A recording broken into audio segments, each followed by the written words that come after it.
Welcome back to this lecture series about synaptic transmission. My name is Dr. Ranjita, and Dr. Charlotte Handford has co-authored today's chapter with me. As mentioned in the previous lecture, there are two main groups of neurotransmitters, small molecule neurotransmitters and neuropeptides. And today we will be talking about the former.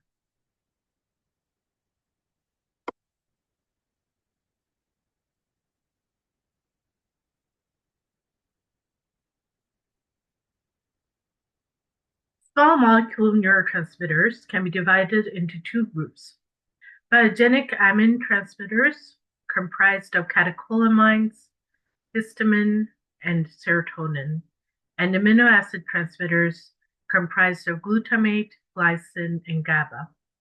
Acetylcholine and ATP are neurotransmitters that do not fall into either of these categories.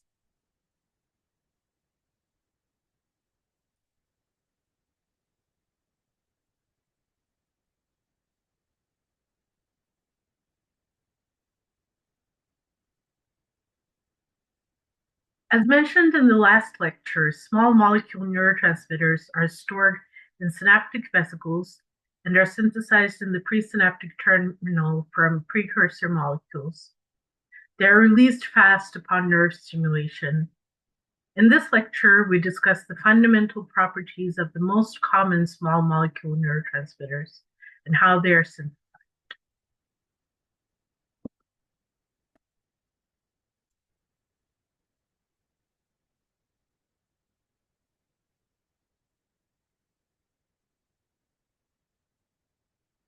Acetylcholine is the only small molecule neurotransmitter which is not an amino acid or derived from one. It is comprised of an ester of choline and an acetyl group.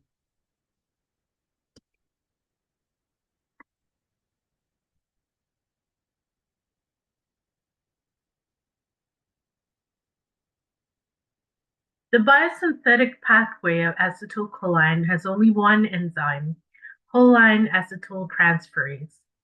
It transfers choline to acetyl coenzyme A.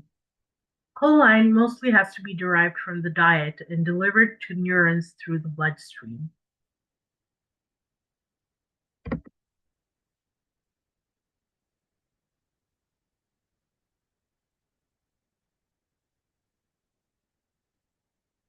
Acetylcholine is used both in the central and the peripheral nervous system. In the central nervous system, it is found at many synapses throughout the brain, but mainly in interneurons. Cell bodies synthesizing acetylcholine are abundant in the nucleus basalis of Maynard in the basal forebrain. Acetylcholine is the main neurotransmitter for the autonomic nervous system that contracts smooth muscle, dilates blood vessels, and mediates heart muscle relaxation. It can have both excitatory and inhibitory effects. For example, smooth muscle contraction is an excitatory effect, whereas heart muscle relaxation is an inhibitory effect.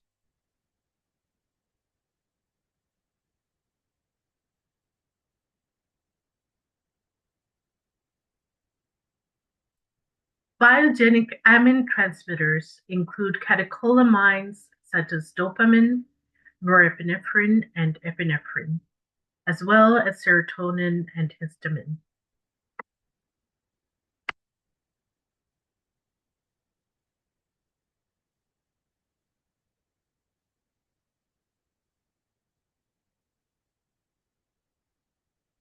The catecholamine biosynthesis involves four different enzymatic steps. In the first step, tyrosine hydroxylase converts tyrosine to dopa, which is followed by the conversion of dopa to dopamine.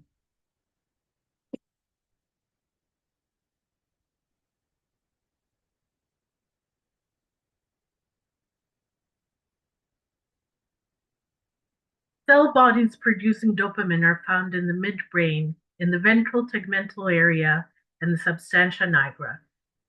The dopaminergic neurons of the VTA project to different areas such as nucleus accumbens, prefrontal cortex, and the amygdala. They are important for reward, motivation, and pleasure. The substantia nigra has three dopaminergic tracts. The nigrostriatal pathway is important for the control of movement, and depletion of dopamine in this pathway contributes to Parkinson's disease. The mesolimbic and mesocortical tracts are important for emotion and motivation.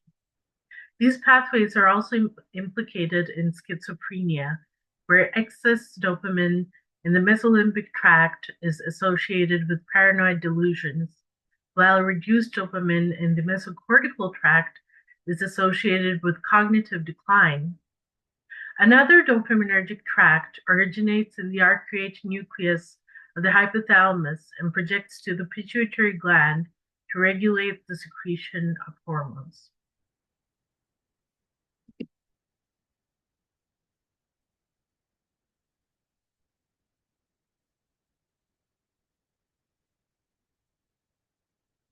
In the next step of the biosynthetic pathway, dopamine is converted to norepinephrine.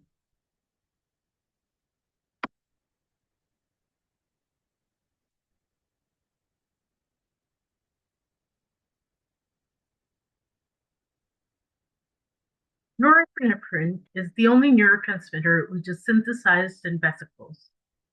Norepinephrine is the sympathetic nervous system's main neurotransmitter, as well as being a hormone, and is released from the adrenal medulla. Norepinephrine increases heart rate and makes digestion slow. It regulates reactions to fear and stress, heightens arousal, and prepares you for action. In the central nervous system, norepinephrine is used as a transmitter by neurons in the locus coeruleus, which projects throughout the cortex, cerebellum, and spinal cord. In the peripheral nervous system, norepinephrine is used by postganglionic neurons of the sympathetic nervous system. Studies have indicated an early role for norepinephrine in the development of brain circuitry associated with emotional function, while disruption of norepinephrine signaling in youth has been linked to the emergence of disorders, including depression and anxiety in adulthood.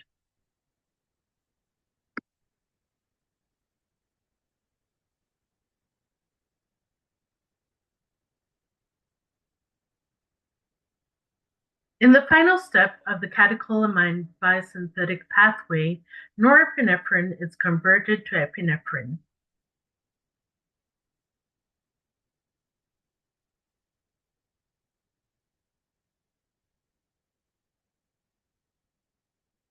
Epinephrine is responsible for the fight or flight response and is also secreted by some neurons. Not all cells that express catecholamines express all enzymes involved in catecholamine biosynthesis. However, cells that use epinephrine express all. Neurons that release norepinephrine do not have the methyl transferase, and neurons that express dopamine do not express the transferase or dopamine beta hydroxylase.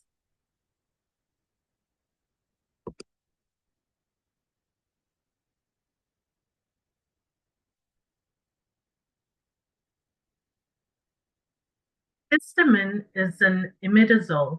It is a 5-carbon ring with 2 nitrogen atoms. Histamine is synthesized by decarboxylation of histidine.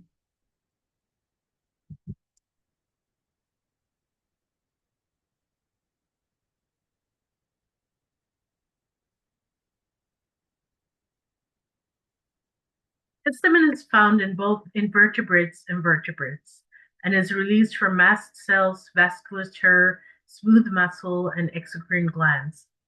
Histamine has a variety of effects depending on the receptor subtype involved and the cell type acted upon.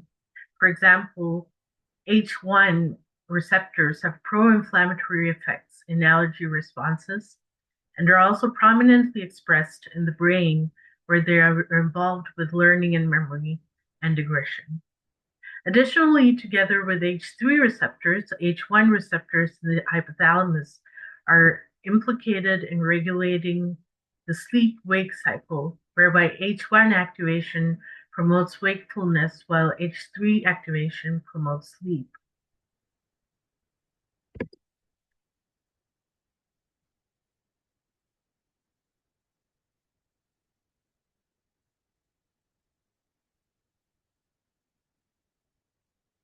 Serotonin, or 5-HT, belongs to the group of indoles, which means that it has a 5-carbon ring containing nitrogen attached to benzene.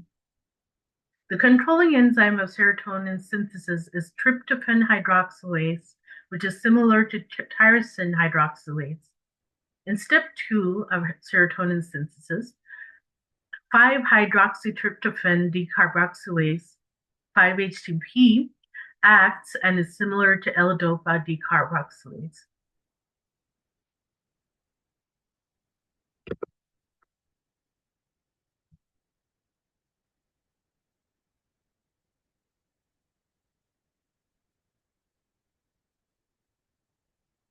Serotonergic cells are found in the midline of the raphe nuclei of the brainstem.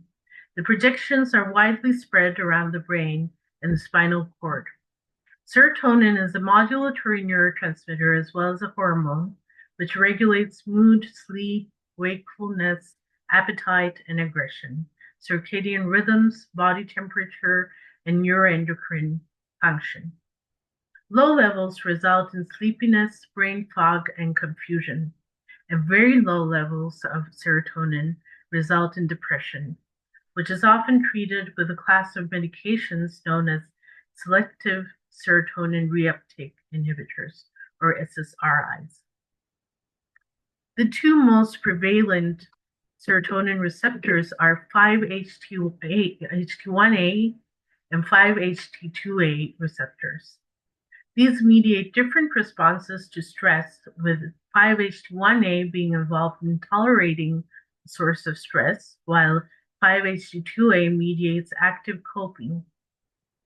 Additionally, the two receptors have been found to have antagonistic roles in the regulation of neurogenesis in the adult hippocampus, with 5-HT1A promoting proliferation and 5-HT2A counteracting this effect.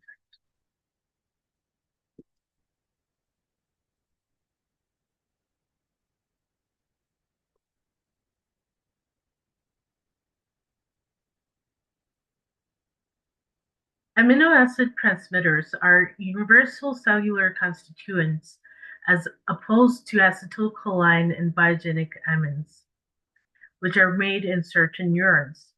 They're not essential amino acids as they can be synthesized in the body. Amino acid transmitters include glutamate, glycine, and GABA.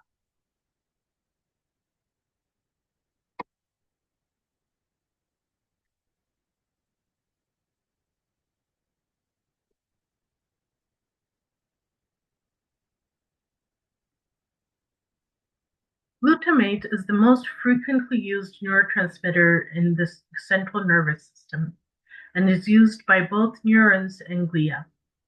Glutamate is an amino acid produced from alpha-ketoglutarate, an intermediate of the TCA cycle. Glutamate is taken up from the synaptic cleft by both neurons and astrocytes. It is made into glutamine in astrocytes and released, and then diffuses back into neurons, which hydrolyze glutamine to glutamine.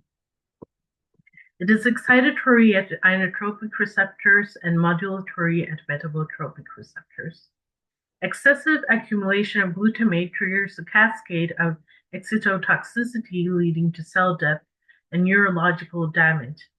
The glutamate excitotoxicity pathway is common to a diverse array of disorders, including stroke, traumatic brain injury, and hypoglycemia.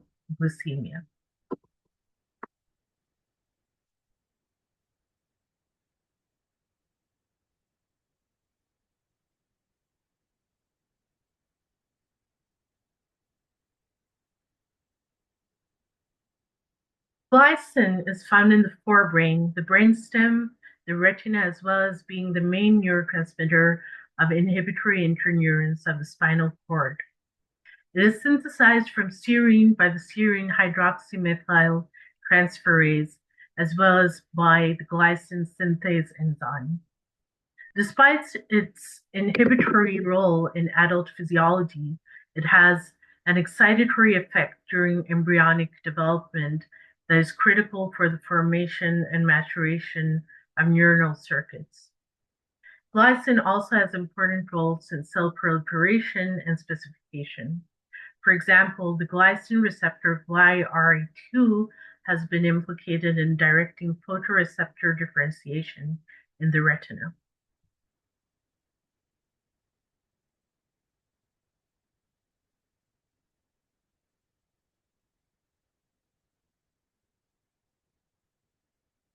Gamma aminobutyric acid, GABA, is important for keeping the balance in the brain. It is synthesized via glutamic acid decarboxylase, which converts glutamate to GABA. It acts as the principal inhibitory neurotransmitter in the brain, counterbalancing the effects of glutamate and controlling neuronal excitability. It is found in high concentrations in multiple areas in the brain, such as the basket cells of the hippocampus and cerebellum, amacrine cells of the retina, Purkinje cells of the cerebellum, and granule cells of the olfactory bulb. It is also found in inhibitory interneurons in the spinal cord. Impaired synthesis of GABA has been linked to the onset of seizures and epilepsy, underscoring the importance of its role in modulating excitation.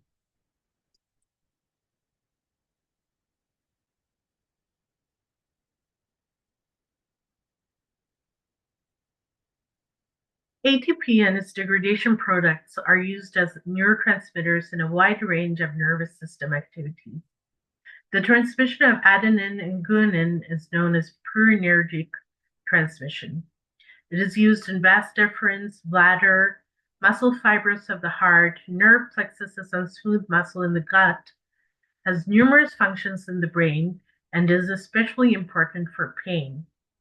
In the brain, purinergic neurotransmission mediates chemosensory transduction. The adenosine A1 receptors regulate the sleep-wake cycle, while A2A receptors are critical for long-term potentiation and therefore memory.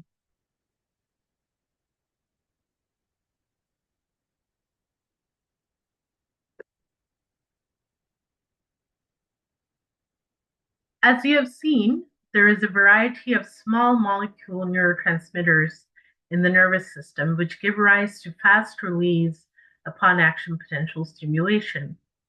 I hope this has helped you to categorize the most common small molecule neurotransmitters as well as giving you an idea of their properties and where they are expressed. Thank you very much for listening.